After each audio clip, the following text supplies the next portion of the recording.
para ver amca. Allah rızası için. Allah rızası için para ver amca, para ver.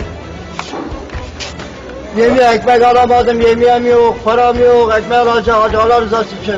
Ben iyi bir para kazanmak isteyeyim sen. Kim istemez? Bak. Yasıya bir şey zahir. Buraya bak. Ensi göreyim sen. Tam ense.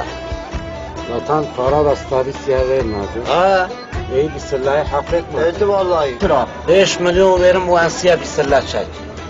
Beni vursan arka çıkayım sana. Ya sen vur kabul et. Bu ne ya? Hayır et ya Asya. Bak 5 kağıtı. Hadi bak. İyi böyle bir görüm seni azıcık bir neşi oğlum böyle.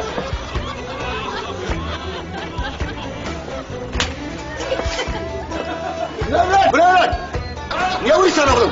Valla sana bugün bir hastalığa benzettim, onun için kusura bakma. Seni öldürürüm lan, yerim lan seni. Yok, ben isteyerek vurmam, bizim hastalığa benzettim, onda da bırak.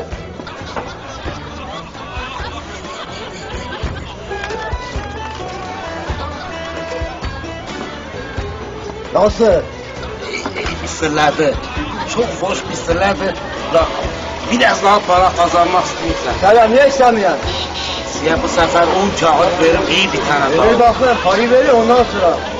Tıklı para. Yok, önce para sonra tokat. Baba bu para burada hazır. Bak, Evet. bir tane daha vur. Asya 10 kağıt daha.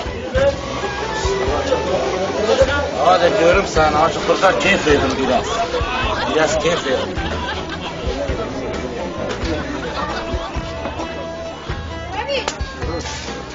Öldürer seni lan. Valla seni bir hastalığa benzettim, ya bana vurma ya. Kime benzi? Bizim hastalığa benzettim. Asıl kim ulan? Sen tanımazsan.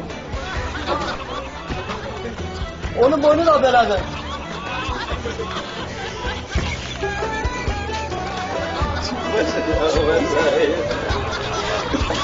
Ya gel hele.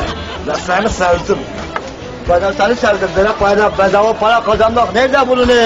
Ya ben size bu sefer 20 milyon vereceğim. Hoş bir silah daha atacaksın. Nasıl abi? Sen bir her gün para ver, ben her gün vururum. Sen Vallahi. yanlışlıkla 20 versen bir Ver hadi kamçılı. Satan bir etilendim, bir de onu versin.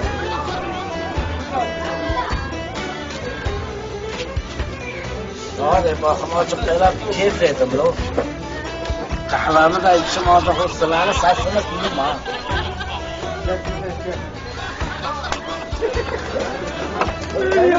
Yedim lan seni, yedim lan. Vurma. Nasıl vurmayayım lan? Onda bu para